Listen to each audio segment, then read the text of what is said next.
네, 하나님의 말씀 이사야 33장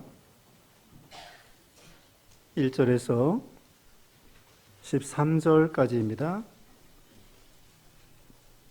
1005쪽 이사야 33장 1절에서 13절까지 교도하겠습니다.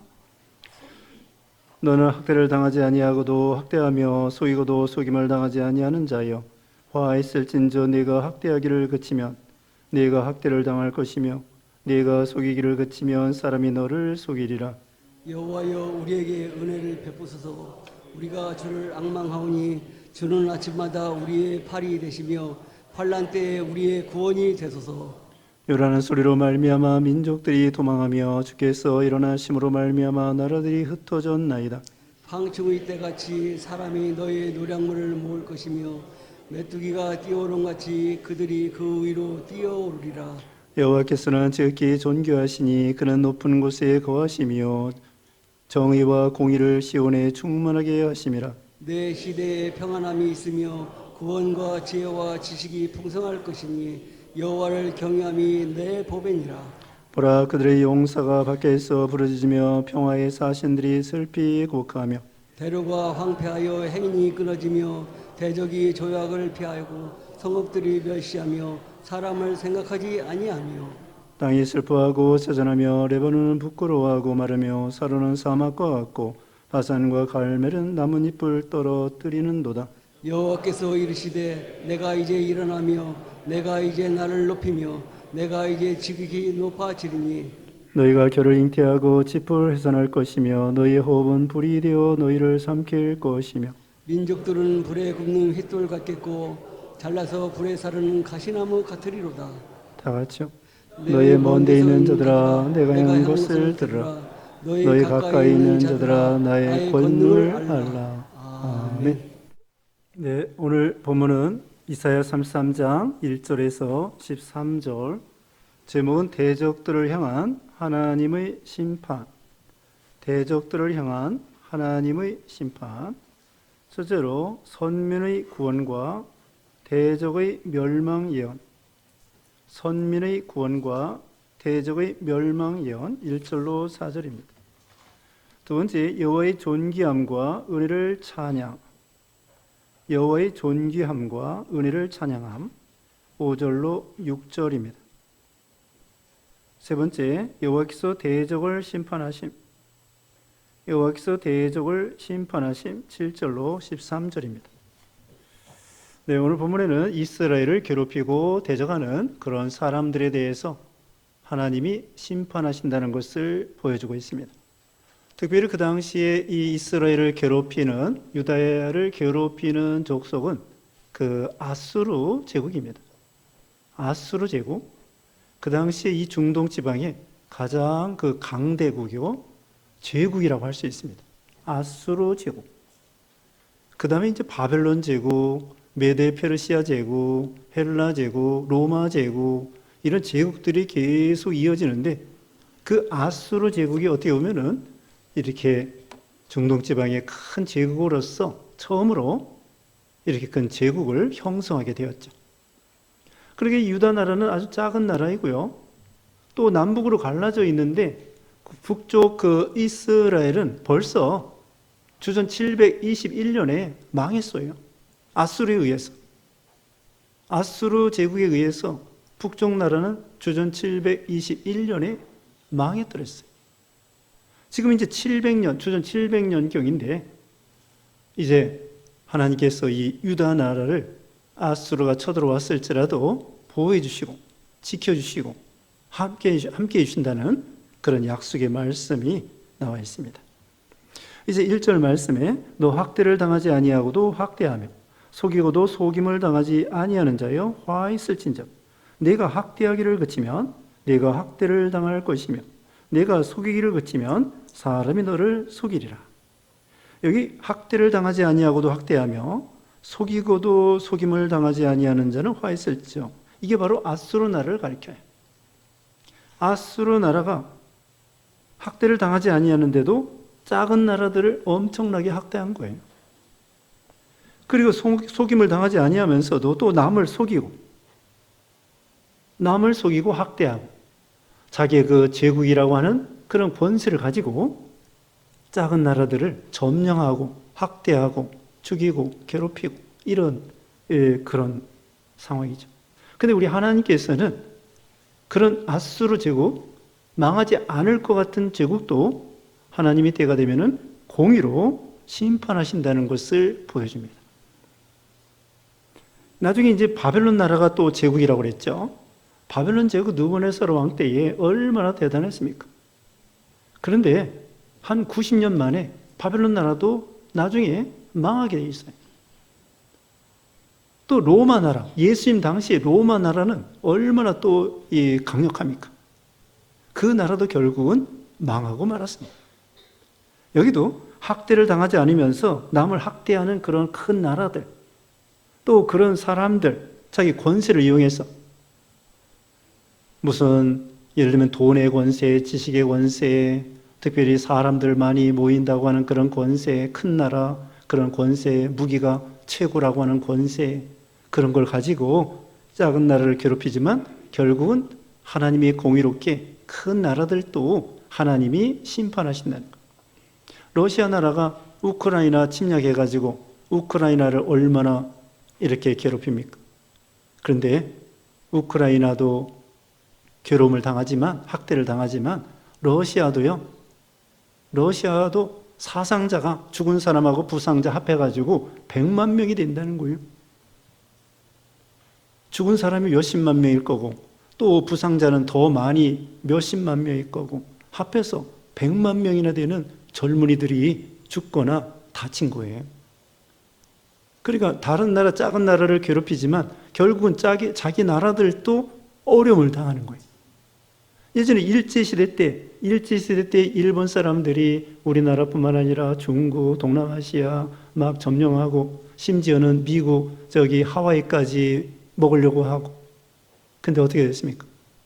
그때에 그 대동아 전쟁 때에 자기 나라 청년들이 얼마나 죽었겠습니까? 다른 나라 청년들도 죽었지만 일본 본국의 자기 자신들의 그런 청년들도 엄청나게 죽었던 거예요. 그러니까 하나님은 공의로우신 하나님이십니다. 남을 학대하면은 자기도 학대를 당하게 됩니다. 함정을 파면은 자기가 함정에 빠지게 되어 있습니다. 남잡이가 제잡이가 된다는 그런 말 있지 않습니까? 그러니까 우리가 신앙적으로 말하면은 도와줘야 돼요. 큰 나라가 작은 나라도 도와줘야 됩니다. 그래서 또 작은 나라를 통하여 도움을 받는 거예요. 서로 도움을 받는 것입니다. 그 다음에 2절 말씀 읽어주세요. 2절 여호와여 우리에게 은혜를 베푸소서 우리가 주를 앙망하오니 주는 아침마다 우리의 팔이 되시며 환난 때에 우리의 구원이 되소서. 네, 여기 이제 하나님께 기도하는 것입니다. 성도들이, 유다 백성들이 여호와여 우리의 은혜를 베푸소서 우리가 주를 앙망하오니, 앙망한다는 거 여기 이사야 40장 31절에 나와 있죠. 여호와를 앙망하는 자는 새 힘을 얻으리니 독수리가 날개치며 올라간 같을 것이요 걸어가도 피곤치 아니하고 다른 박자라 해도 곤비치 아니하리라. 그렇게 말씀했습니다. 앙망한다고 하는 것은 주님을 바라보고 기다리는 거예요. 주님을 바라보고 기다리는 신앙. 한 번 기도하고 마는 것이 아니라 기도하고 또 기다리고 기도하고 또 기다리고 기도하고 기대하고 기다리고, 기차 떨림입니다. 기도하고 기대하고 기다리고, 그게 여호와를 앙망하는 거예요. 시편 40편 1절에는 하나님께 기도한 다음에 기다리고 기다렸더니 하나님께서 귀를 기울여 응답해 주시고 기가 막힌 웅덩이와 수렁에서 우리를 건져서 반석 위에, 우리 걸음을 반석 위에 올려놓으셨다고 시편 40편 1절 2절에 말씀을 하고 있습니다. 여기도 어려울 때 어떻게, 아수르가 쳐들어왔을 때 주님을 앙망하고 주는 아침마다 우리의 팔이 되시며 환난 때에 우리의 구원이 되소서 하나님께 기도하는 것입니다. 그래서 이제 37장에 가면은요, 아수르가 18만 5천 명이 쳐들어왔을 때 히스기야 왕과 백성들과 이사야 선지자가 하나님께 기도함으로 그 아수르 군대 18만 5천 명이 다 송장이 됐어요. 그걸 여파로 해서 아수르가 점점 시들어지고 망하게 됩니다. 큰 타격을 입어서, 그래서 결국은 하나님이 손을 대신 거예요. 큰 타격을 입어서 18만 5천 명이 죽게 됐으니까, 그 군인들이. 왕도 죽었어요. 근데 왕이 죽는데 자기 아들이 죽였어. 아수르 왕이 있잖아요. 이 18만 5천 명이 망하고, 그 다음에 자기 본국에 돌아갔는데 아들에 의해서, 권력 다툼에 의해서 그 왕이 죽었어요. 아수르 왕이. 얼마나 하나님이 심판하시는 것이 무서운 걸 알 수가 있죠. 우리 발이 되시며 환난 때 우리의 구원이 되소서. 시편 50편 15절에 뭡니까? 환난 날에 나를 부르라. 내가 너를 건지리니 내가 나를 영화롭게 하리로다. 시편 50편 15절. 환난 날에 나를 부르라. 내가 너를 건지리니 내가 나를 영화롭게 하리라. 참 좋은 말씀이죠.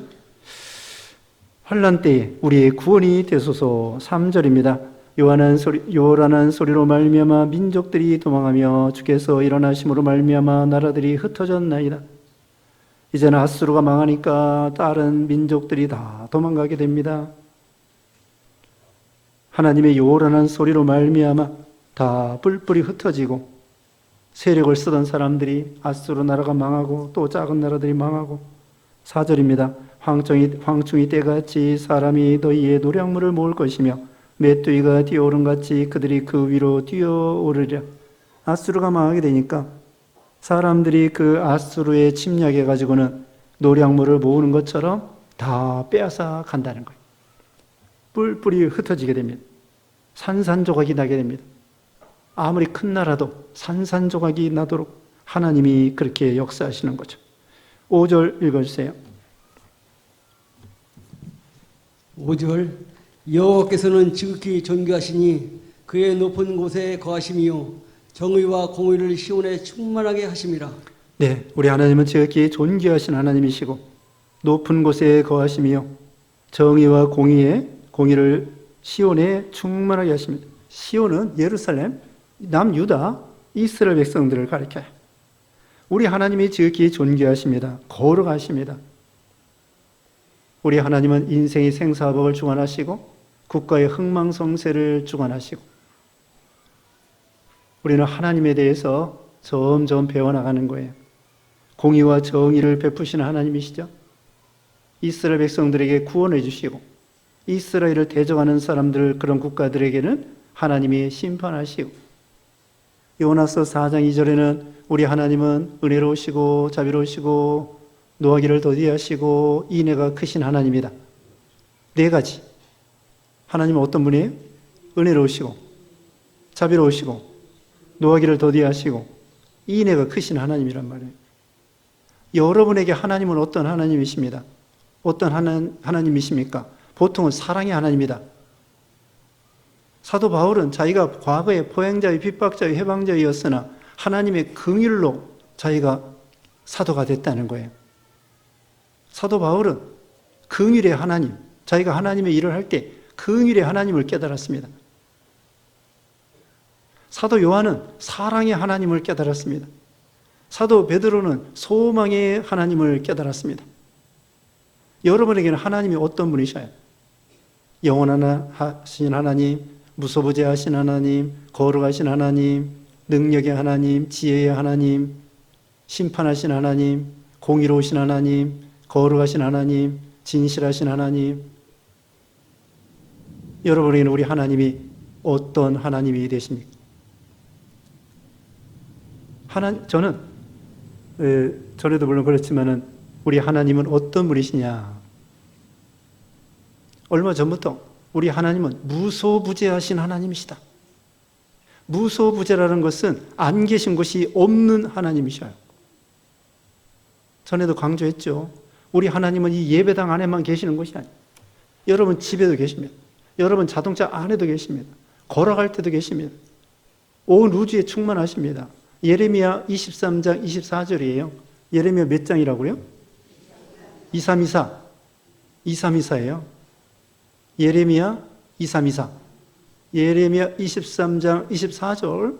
거기 보면은 우리 하나님은 천지에 충만하지 아니하시느냐. 안 계신 곳이 없다. 한자말로는 무소, 부재. 부재하신 곳이 없다 이거예요. 무소, 부재.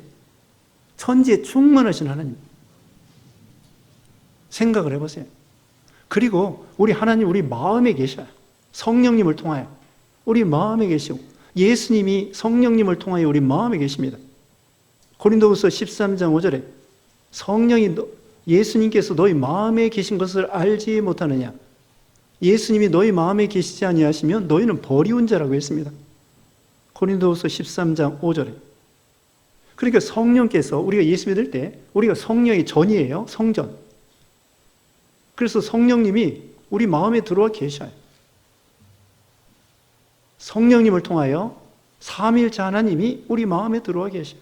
얼마나 이게 대단합니까? 여러분이 혼자 있을 때요. 혼자 있는 것이 아니에요.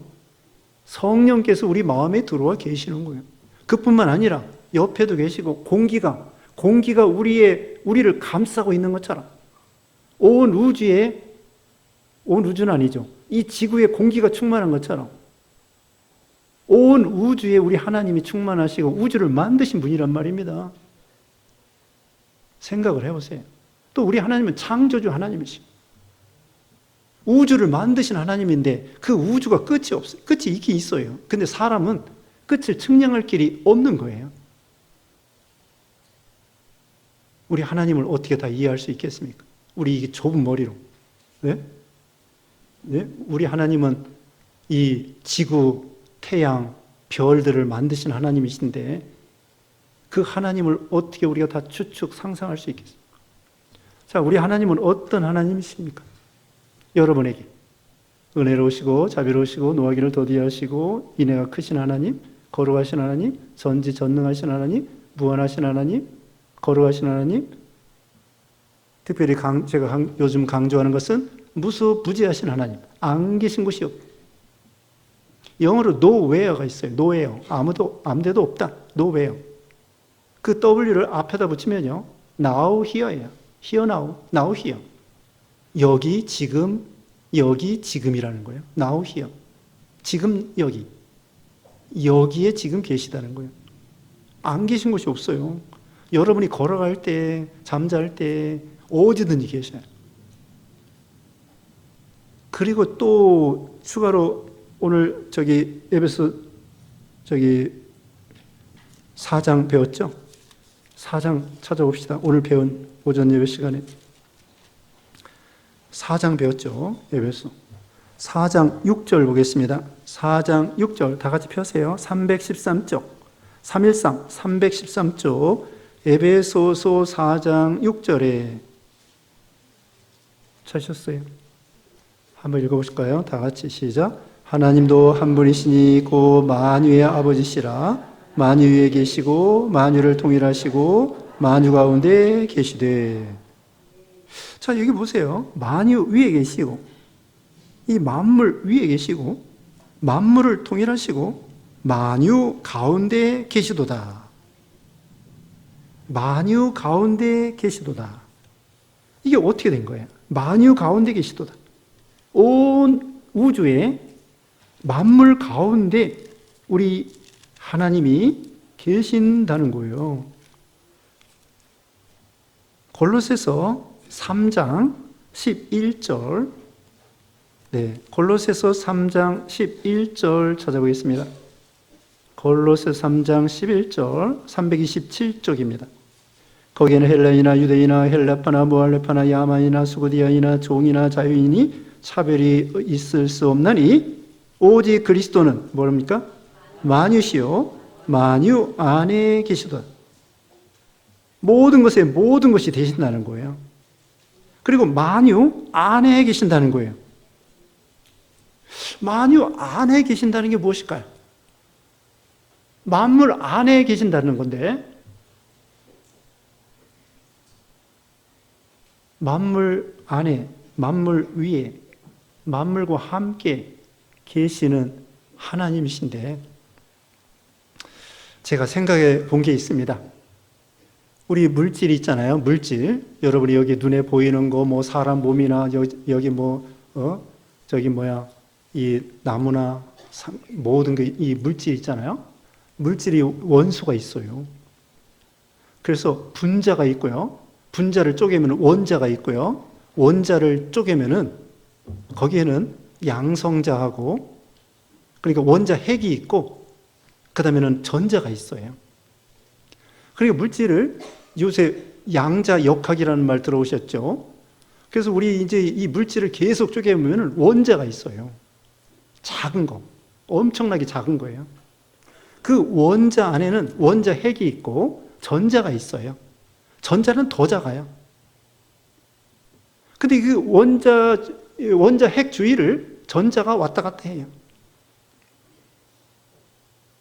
그런데 그 원자 핵 안에는 중성자, 양성자, 소립자가 있어요. 원자 핵 안에. 그리고 좀 떨어진 곳에 전자가 있어요. 근데 이 양성자하고 전자 사이에는 공간이 비어 있어요. 예를 들어 운동장에 축구공 하나 있으면은 저 운동장 끝에 전자가 있는 거나 마찬가지예요. 운동장 안에 축구공이 있으면은 전자는 저기 한참 밖에 떨어져 있어요. 그러니까 그 중간은 공간이 있는 거, 공간. 비어 있는 거예요. 그래가지고 그 공간을 다 줄이면요. 저기 63빌딩이 이 컵 안에 다 들어가요. 한강물이 바켓스 안에 다 들어가요. 공간을 줄이면. 근데 무게는 여기 이제 다 들어가도 63빌딩만큼 무거운 거예요. 그 한강물을 공간을 줄이면요. 바켓스 안에 다 들어가는데 무게가 한강물만큼 그 바켓스가 무거운 거예요. 그러니까 이 공간이 엄청나게 떨어져 있어요. 63빌딩이 여기에 다 들어간다니까, 공간을 줄이면. 그러니까 이게 뻥튀기 한 거야. 한과처럼 뻥튀기 해가지고 쫙 내려서 그 가운데 엄청난 공간이 있다고요. 그 공간에 우리 하나님이 그 공간 안에도 계시는 거야. 그걸 제가 말하고자 하는 거예요. 그러니까 우리 하나님은 안 계신 곳이 없어요. 물질 속에도, 여기 지금 읽었잖아요. 에베소 6장 11절하고 에베소 4장 6절하고 골로새 3장 11절에 만유 안에 계신다고 그랬잖아요. 물질 속에도, 물질 밖에도, 우리 마음 안에도, 이 몸 밖에도, 온 우주에도 하나님이 안 계신 곳이 없는 거예요. 물질 속에서도 그렇다고 하나님 여러분이 아니야. 하나님이 한 분인데, 그런 이 공기 속에도, 여기 이 공기 중에도요, 산소하고 질소가 있어요. 물질이야. 네? 산소하고 물질, 여기 산소가 18%고, 이 질소가 70%예요. 70몇 %야. 그러니까 그것도 물질이에요. 원소란 말이야. 그래서 그걸 쪼개면은 원자가 되고, 지금 말한 대로 양성자가 되고, 전자가 되고 그래요. 그러니까 우리 하나님은 물질 밖에만 계신 것이 아니라 그 물질 안에도 온 우주에 충만하면서 하나님은 한 분이면서 얼마나 이 광대무변하십니까? 그걸 말하는 거예요. 왜? 물질 안에 하나님이 안 계시면요, 물질이 존재할 수가 없어요. 이 지구상에는 좀 엉뚱한 얘기가 될지 모르지만 그냥 들어보셔요. 시간이 많으니까. 우리 이 우주에는 그 힘이 네 가지가 있어요. 핵력이라고 하는 강력이 있고요. 양력이 있고요. 전자기력이 있고요. 중력이 있어요. 중력은 들어봤죠? 이게 물건이 떨어지는 거. 이게 중력이에요. 큰 것은 더 힘이 세고 작은 것은 힘이 약해서 달라붙는 거예요. 그것처럼 뉴턴이 사과가 떨어진다고 했잖아요. 왜 사과가 떨어지느냐? 이게 중력이거든요. 그래서 중력, 핵력, 양력, 전자기력, 이 네 가지 힘이 있어요. 근데 이 네 가지 힘이 균형이 안 돼 있으면은 물질이 존재할 수가 없습니다. 핵력과 양력, 이 전자기력, 중력, 이 모든 것이 아주 세밀하게 우리 하나님이 조절해 놓았어요. 그러니까 우리 하나님은 물질 밖에만 계신 게 아니야. 물질 안에서도 그 힘을 붙잡고 계시는 거예요. 그러니까 우리 하나님은 안 계신 곳이 없어요. 만유 안에도 계시고 만유 밖에도 계시고, 지구가 태양을 도는데요, 이 태양이 엄청나게 큽니다. 그래가지고 웬만하면 거기 다 달라붙어야 돼요. 또 달이 지구에 달라붙어야 돼요. 근데 왜 달라붙지를 않느냐? 돌기 때문에 달라붙지 않는 거예요. 지구가 태양을 돌기 때문에, 달이 지구를 돌기 때문에 원래 떨어지는 거예요. 저거 떨어지고 있는데 도는 힘 때문에 안 떨어지는 거예요. 그러니까 하나님이 저걸 돌려놓고, 지구를 돌려놓고, 자전도 해놓고, 공전도 해놓고, 하나님이 그런 힘을, 모든 것을 다 세밀하게 조절을 해 놓았기 때문에 물질이 존재하고, 우리 사람이 존재하고, 생명이 존재하게 되는 거예요. 그러니까 이것이 인간의 지혜와 능력으로 되는 것이 아닙니다. 하나님이 얼마나 위대하시고, 지구 도는 거 봐요. 24시간에 한 바퀴 돌잖아요. 이 덩치가 큰 이 지구를 어떻게 돌리겠습니까? 누가 돌리겠습니까? 태양을 돌고, 태양이 또 은하계를 돌고. 그래서 하나님이 이런 모든 이 우주의 힘을 꽉 붙잡고 운행하여 나가시는 거예요. 하나님이 붙잡고 이걸 섭리한다고 그럽니다. 하나님이 창조한 다음에 가만히 계시는 것이 아니고, 하나님이 계속 섭리하시고 주장하시고 보존하시고 인도하시는 거예요.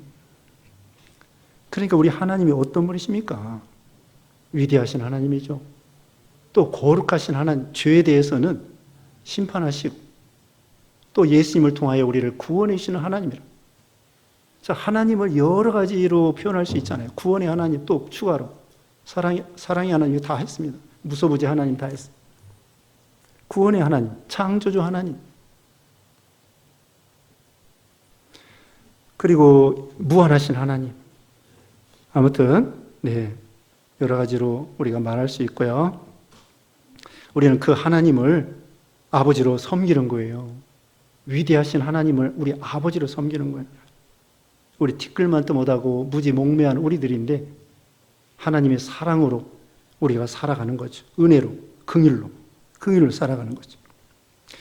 자, 그래서 여기 5절 봅니다. 여호와께서는 지극히 존귀하시니 그는 높은 곳에 거하시며 정의와 공의를 시온에 충만하게 하심이라. 공의를 베푸라는 거예요.